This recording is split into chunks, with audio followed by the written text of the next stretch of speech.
Bu afanın şehirlerinin hepsi yanında koyuyor.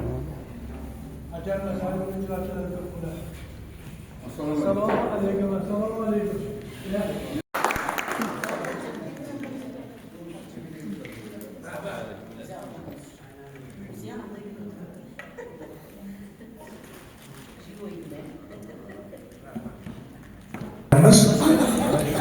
Meni Xorazmda katta bir diyorga mehrni aynan mana shu Bog'ot tumani o'rgatgan. 25 yoshli o'spirinman. Yigitman, armiyadan o'tgan. Bog'otga mehmon bo'lib keldim. Va Bog'otda to'yda qatnashdim-da, mehmon shoirdan she'ri eshitaylik deb menga navbat berishdi. O'sha paytda yoshlik sururi she'rni ham kapasiga o't qo'yib o'qidi. Yoqib qoldi odamlarga. Bugungi kunda unutilib borayotgan yo'li mavjud. Masalan, keyingi yillarda jarangli she'riyat yo'qoldi.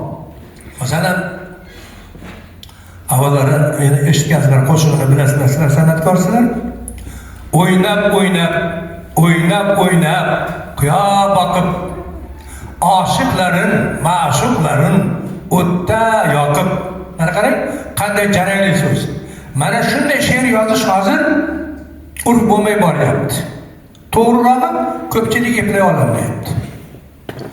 Ana shu unutilib borayotgan, lekin san'atkorlar uchun suv va havoday bo'lgan she'riyat bu o'zbek jarangli she'riyat.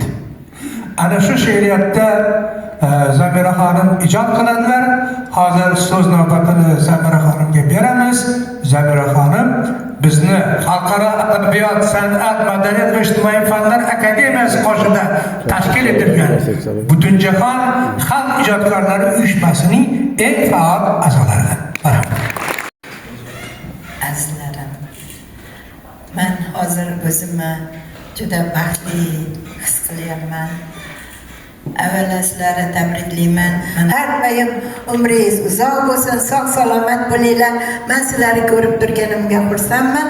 50 yildan oshiq bo'ldi. 50 yildan oshiq bo'ldi. Hatto bugun tanimadilar ustoz meni. Meni she'rlarimni birinchi bo'lib mana shu she'r Fayzullayev aytgan. Hozir aytib beraman. Söyle go'zalim, men sana shaydo demadimmi? Vasling yo'lida jon qilay fido demadimmi?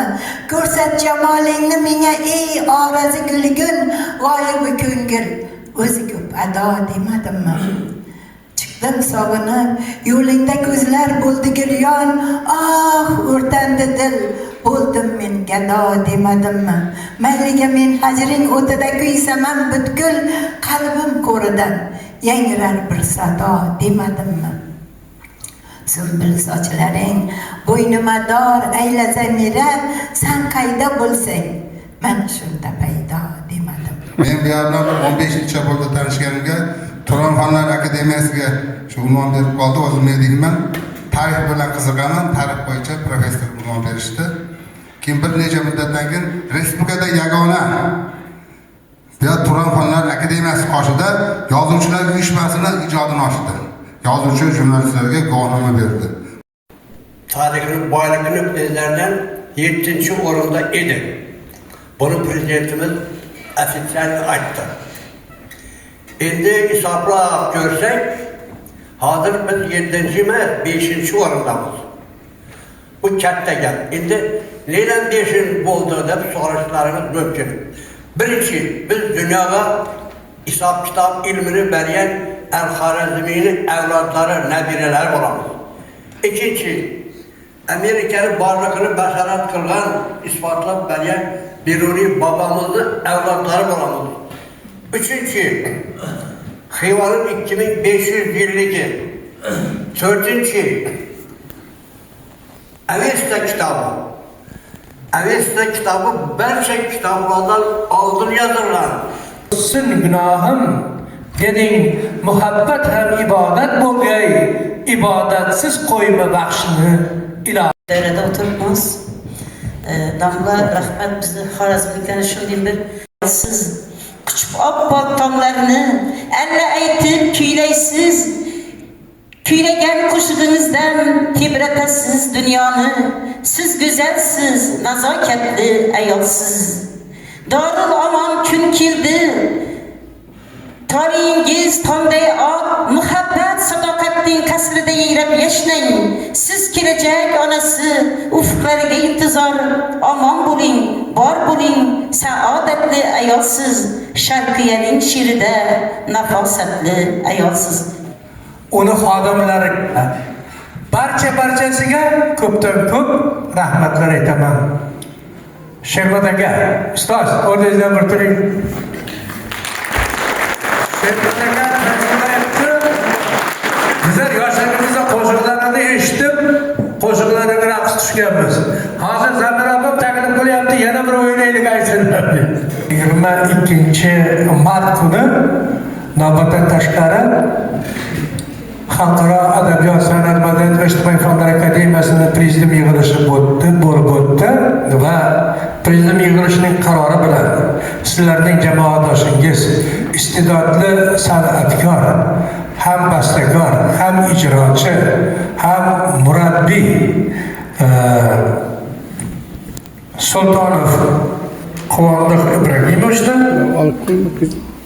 faxriy akademik unvoni bilan taqdirlash yuzasidan qaror qildi. Marhamat.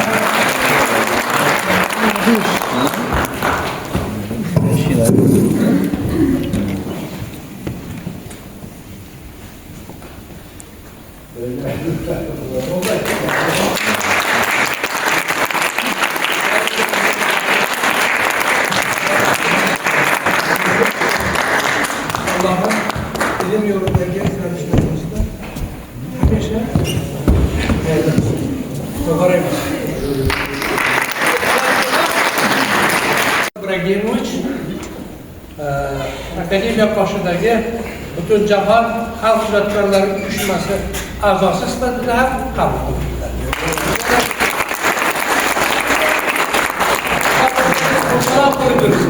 Allah iqbol bersin. Siz de jamoangizni tabriklaymiz.